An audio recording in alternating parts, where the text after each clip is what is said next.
Hello everyone, My House Radio is live and on location at ADE in Amsterdam. My name's Michelle Sensale and we have the distinct pleasure of being able to interview Massimo Gurini. Hello, thank you so much for having me. Thank you so much for your time today. I'm just going to ask you a few questions to get the audience acquainted with you if they don't already know you, although they should. Can you tell us a bit about your origin story? How you got into DJing? That's a good question actually. It's a funny question because it's like 20 years ago or something, and it was at my hometown near St. Moritz where I live now, and there was a friend of mine. We were of course younger, and he came around the corner with his bicycle. And he had like huge headphones on, right? And back in that time, I was not familiar with DJing or big headphones like that in general. So I asked him, why are you wearing like those gigantic headphones? And he was like, I'm DJing now. And I was like, well, hell yeah, count me in. Like, I have no idea what that means, but let's do it. So basically, that's where everything began. And we started to DJ for each other. He came over to my place, I went over to his place. That's where all the DJing thing started, basically, with a pair of headphones and the guy on a bicycle. And is that the moment that you decided that you wanted to pursue DJing professionally, or was there another moment in time that you decided that this was for you? At that moment, it was basically just fun and just discovering what the whole thing was. And the pursuing professionally came over time when I got better at DJing and I bought more gear and stuff. And then in 2019, the last place where I worked officially as employed closed. And so that was the moment where I knew, okay, I have a lot of gigs, I have a lot of things to do with DJing.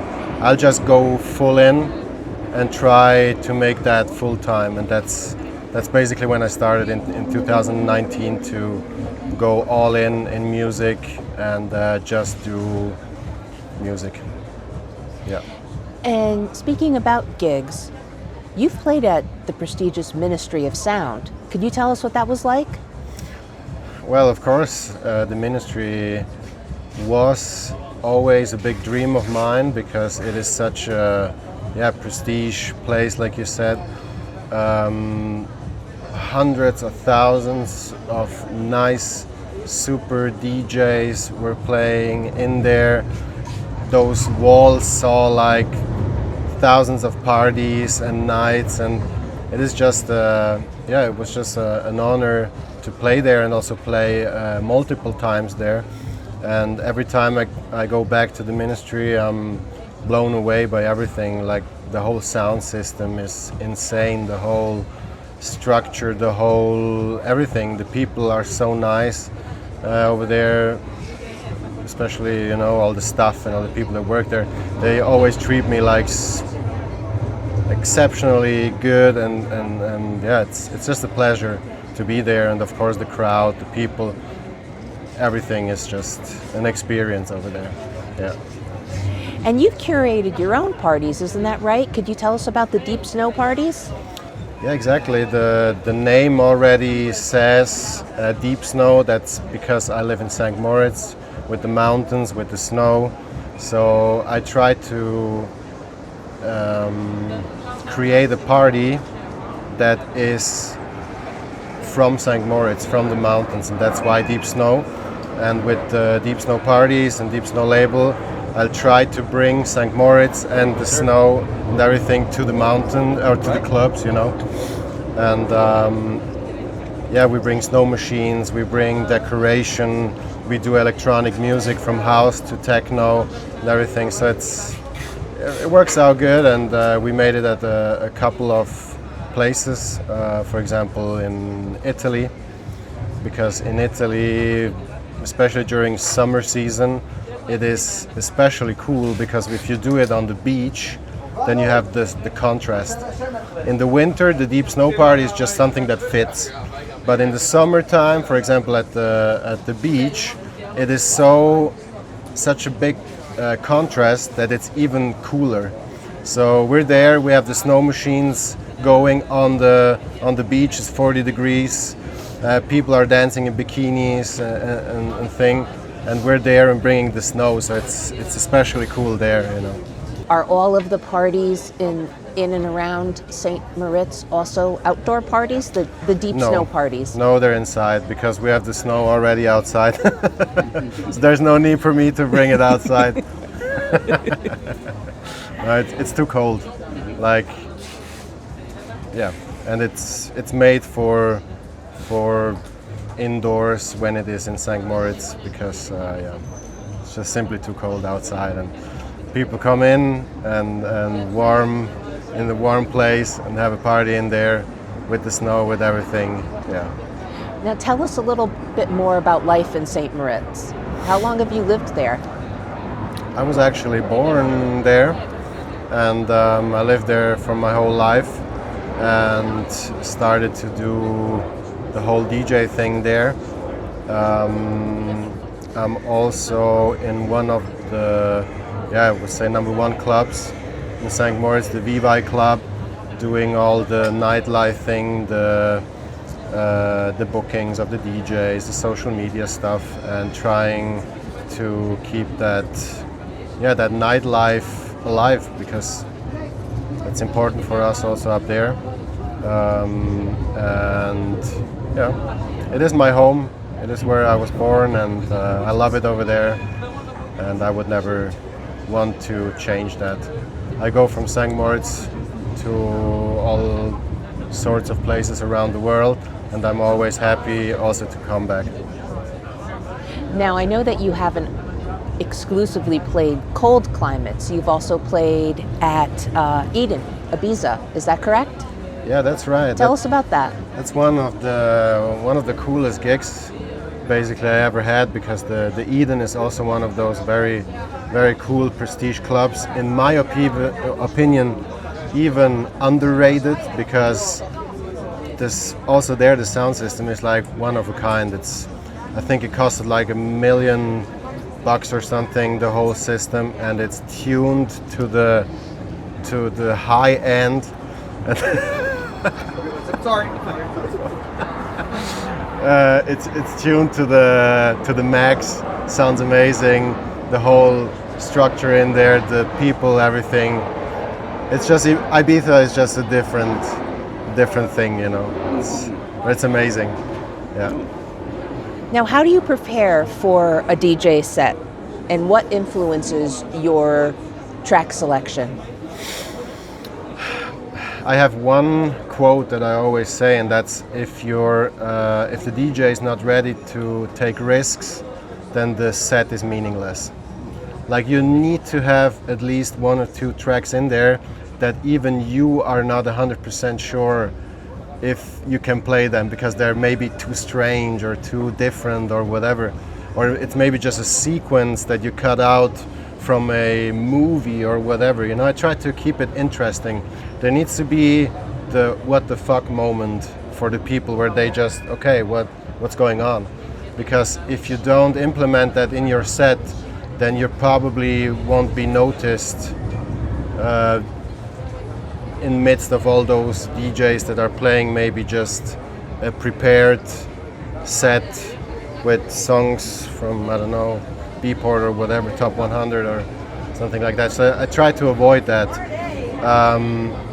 And that's basically how I prepare my sets. I take the 2 or 3 strange things, and then I set up the rest around it. Awesome. Now, how do you read a crowd, and how do you adapt on the fly during a set? Well, I usually put together let's call it a soft guideline for the night, because I know more or less that's what I should play there, or I could play there. But usually I never end up sticking to that guideline, and I just freestyle left and right, because I know my tracks, I know what I have, and I know what fits the situation, and it all comes down to a ton of knowledge and training, and having played like thousands of parties, and knowing how the people respond to certain tracks or certain situations. So I adapt in the moment, basically. Are there any memorable gigs that you'd like to talk about? Something that really stands out as particularly special? Till today, there is nothing that comes close to the street parade of Zurich, because it is such a different experience, because you are on a truck. It's all based around the trucks. You know, you have like 20 trucks with the sound system on the truck, and like 200 people on the truck and the DJ, and you drive through Zurich and through all the people. It's like 1 million people or something, so it's the biggest techno party worldwide. You have different stages also, and I played on a Love Mobile, that's how you call it, like 3 times I think, and just the sheer amount of people walking around there, partying, being with you on the truck, and the truck moving through the people, it's just something that your mind cannot wrap around easily. Like, it's you go down from that Love Mobile and you're like, wow, what did I do? Like, what was that? Such a different experience, and it's till today, in my opinion, the coolest thing I ever did. Yeah. It sounds amazing.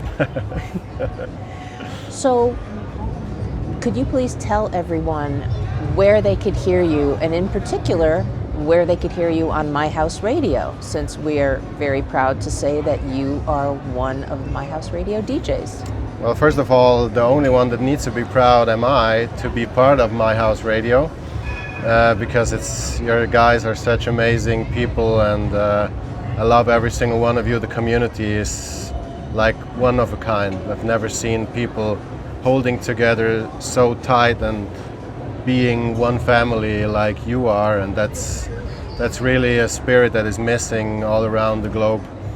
And I have my show every Sunday, 4 p.m. In America, and in Europe it is 10 o'clock in the night. So that's where you can listen to the Deep Snow Show, because it's actually a part of the Deep Snow Show, of the whole Deep Snow party thing.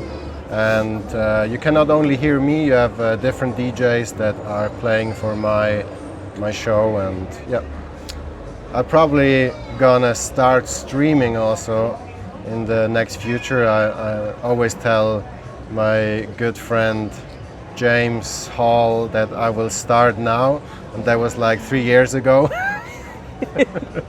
And I haven't done it so far, so I really need to do it. Yeah. And what are your future plans, short term and long term? What are you doing next? Well, since I'm also a producer and not only DJ, I really want to focus also on tracks and releases. I pursued the whole DJing thing with more focus on DJing, so that's where I started. And the producing was always something that I really love, because I have a very good recording studio in St. Moritz, and I produce a lot of things, also ghost productions for film music, for example, and of course also electronic music for myself. But I've never actually released something, because I'm just one of those guys that are too picky and never happy. But yeah, that's one thing I want to do, and of course go on with the whole DJing and music career. The winter is coming, so that means I need to prepare for our lovely winter in St. Moritz. Parties need to be planned, things on the slopes, for example. I also play on the slopes. And then it's the whole festival thing, for example Sun Ice Festival, which is a big festival where we are. in St. Moritz, and yeah, just never give up, always continue. That's my dream, and I will go as far as I can. Well, that's just great. Thank you very much for your time today. Thank you. My House Radio is very fortunate to have you, and we are very fortunate and thankful for your time today. Thank you. Excellent. I think the only question I'd have to ask to throw in there is, you've played some of these bigger venues and some of these nice events that are known worldwide. Where do you see yourself in 5 years? Event-wise, you mean? Yeah, event-wise. Do you see yourself traveling more, or do you see yourself playing like Tomorrowland? Okay. Yeah, if you want, you can take that question and we just cut it in, because without the microphone, we cannot hear the question. So we put it in at the cut somewhere. Sure. So Massimo, where do you see yourself professionally in the next 5 years? If you're talking about the event side and festival side or something like that, I'm always looking for bigger crowds, bigger moments, like bigger stages. That's just what I'm really into, and yeah, that's probably what I try to do in the next 5 years, reaching more people on the dance floor, showing more people my art of DJing and music, and yeah, there are so many stages that need to be played, so that's what I'm heading to. Any plans to come to the United States? Let's see. I think so, yes. Yeah, of course. Great.